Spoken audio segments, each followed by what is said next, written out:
gampang Pak. Kita akan sangat mendukung panjenengan. Wis meneh gak nyupir kabeh wis. Pasti aturan akan berubah. Siap ya?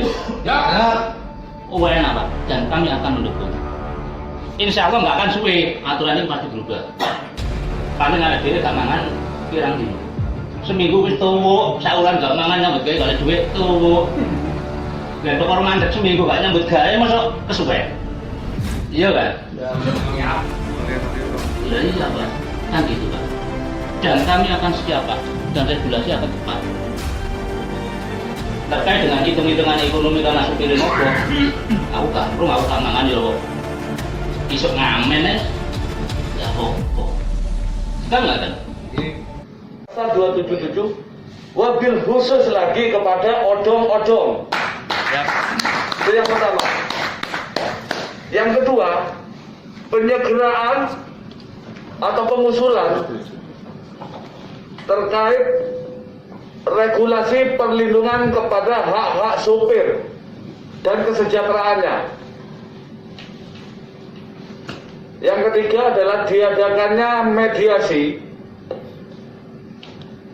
dengan melibatkan eksekutif, dalam hal ini gubernur, yudikatif, dalam hal ini kepolisian atau penegak hukum yang lain, serta DPRD juga melibatkan stakeholder yang ada termasuk kami untuk mencari solusi secepatnya terkait pelanggaran yang dilakukan dengan sangat keterpaksaan oleh teman-teman angkutan barang. Secepat yang tempat Bapak Ketua menyampaikan bahwa untuk melakukan sebuah perubahan ada dua opsi. Yang pertama revolusi, yang kedua adalah reformasi. Mengingat reformasi sudah pernah dilakukan dan hasilnya sangat tidak karu-karuan, maka kami siap untuk mengadakan revolusi. Tentunya revolusi karena ini bahasanya sopir Pak. Maaf, kami punya style atau gaya tersendiri Pak. Tidak seperti revolusinya Bung Karno dulu atau pendiri-pendiri bangsa yang lain. Tapi kami dengan bahasanya pemerintah begitu diagung-agungkan. Sopir adalah pahlawan ekonomi, motor ekonomi yang tidak sejahtera, itu yang tidak disebutkan. Ya. Ketika kami melakukan mogok kerja, jangan pernah berharap stabilitas harga itu bisa terjaga. Kegiatan ekonomi bisa berjalan. Jadi, mohon maaf ini juga terbawa suasana ini rupanya. Jadi dinginnya AC malah tidak bisa mendinginkan hati ini Pak. Jadi mohon untuk disegerakan. Mungkin itu karena saya yakin pada saat ini Bapak Ketua DPRD dan Ibu Hari Putri Lestari juga tidak bisa mengambil keputusan. Tapi seandainya besok pagi bisa dijadwalkan, maka kami nginep di sini Pak. Siap. Sekalian juga. Wes dikek mangan ngene kok. Menurut saya Pak, saya sendiri berbicara sangat mungkin tidak elegan dan tidak pantas. Kalau jenengan berhadapan dengan teman-teman yang hadir di sini mungkin enak Pak. Nek pun jenengan berhadapan dengan sopir-sopir yang biasa udan-udanan panas kepanasan awake ngelumut. Wis ijo gak ijo, ireng gak ireng, niki bahaya. Pun kula wantun yakin mboten ngatasi jenengan. Paling-paling ngerakno aparatur negara penegak hukum. Lah saniki perlu ditegakno niku hukum sing tujuane awak dhewe niku iso sejahtera ya napa sopir-sopir niki ngoten lho. Pun masuk akal mawon napa sing disampaikan ketua DPN kali ketua DPD. Panjaluke kanca-kanca niku akhir nek sik urip gak perlu ditindak. Niki padha karo bawang mangan bawang, Pak. Dinas Perhubungan mengiyakan memberikan izin untuk kir hidup, tapi di lapangan ditindak. Kan bingung nih Pak. Jadi sopir nggak bingung kan.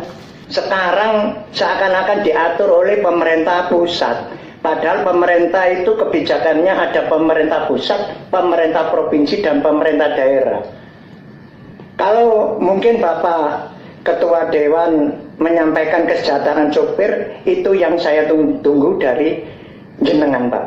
Yang jelas sopir dulu ada BBM khusus, itu senang, bangga sopir Pak, PLK itu.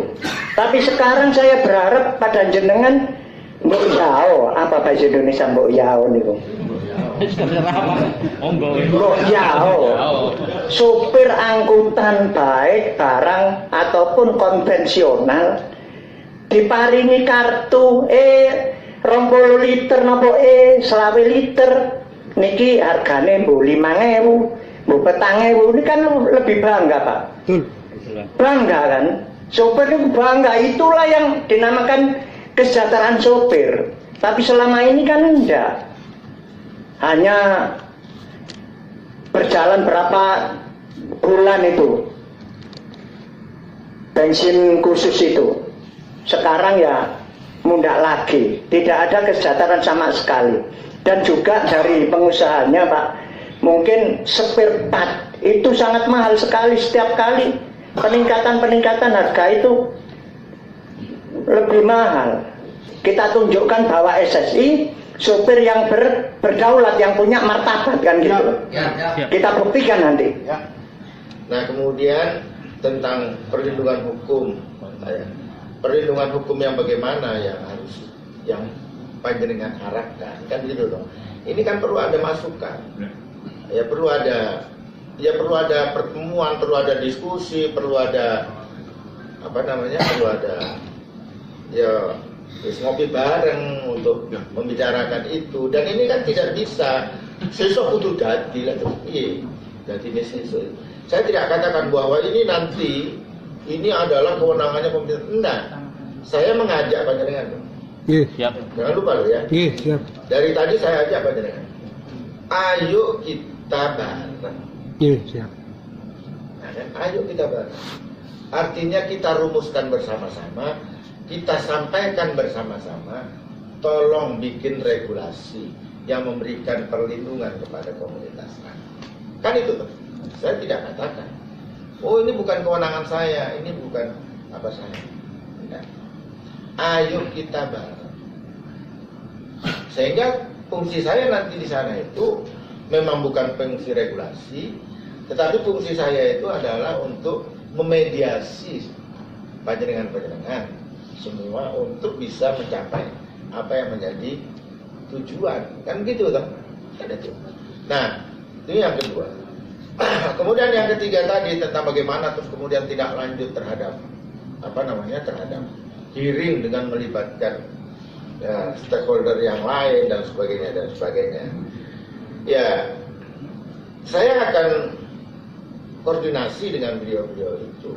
Tapi kalau terus kemudian ya misalnya nanti saya undang karena pada saat yang sama itu kepala dinas tidak bisa hadir, kemudian kabitnya tidak bisa hadir atau sekretarisnya tidak bisa hadir, yang terus datang kemari staf atau seksi lah podo. Iya toh. Maka saya harus pastikan nanti yang hadir itu siapa. Yang hadir itu siapa? Yang hadir itu adalah yang bisa membuat keputusan. Nah kalau terus kemudian yang hadir di sini stafnya aja untuk bikin apa? Ya. Dan ini kan harus direncanakan. Ya. Kan tidak bisa begitu saja. Iya kalau kemudian juga nanti dari Kapolda, ya, atau setidaknya walaupun bukan Bapak Kapolda, tapi ya juga Dirlantasnya bisa hadir. Kan begitu loh. Kan ini loh. Dan ini kan harus dikonsolidasikan. 22 apa ya nggak bisa begitu. Tapi saya juga tidak menghalangi kan. Karena begini Bapak Ibu sekalian, perjuangan itu harus banyak sisi. Ya, perjuangan itu harus dari banyak sisi. Kalau sudah tidak nanti minggu ini, nanti 2 hari lagi akan demo, ya juga itu kan dilindungi oleh undang-undang selama panjenengan itu juga melakukannya dengan baik kenapa tidak? Tapi itu saja saya. Masa mau saya halangi? Kan ya enggak juga. Apa saya menghalangi? Orang undang-undang bolehkan menyampaikan pendapat, berkumpul menyampaikan pendapat di depan umum itu adalah hak dari semua warga. Yang tidak boleh itu kan anarkis.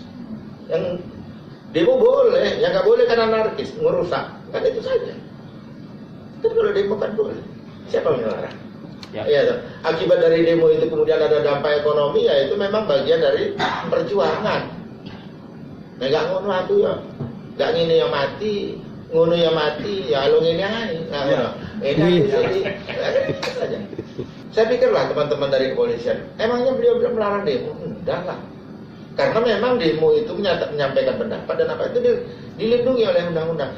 Yang beliau kemudian itu mengawal penyerangan agar jangan kemudian terjadi tindakan-tindakan yang bersifat anarkisme yang kemudian menimbulkan kerugian pada orang lain. Akibat dari demo, karena ini adalah profesi panjenengan sebagai supir, semua supir demo akhirnya tidak ada yang ngangkat barang, kan begitu toh? Ya itu kan bukan, itu kan persoalan lain. Ya. Itu kan persoalan. Itu kan bagian dari perjuangan untuk mendapatkan suatu pengakuan, ya, mendapatkan suatu pengakuan. Dan panjenengan tidak karena itu ditangkap, bukan karena itu ditangkap, tapi terus kemudian kalau kemudian serbu, kemudian bakar kafe, ya itu aja ditangkap di kafe.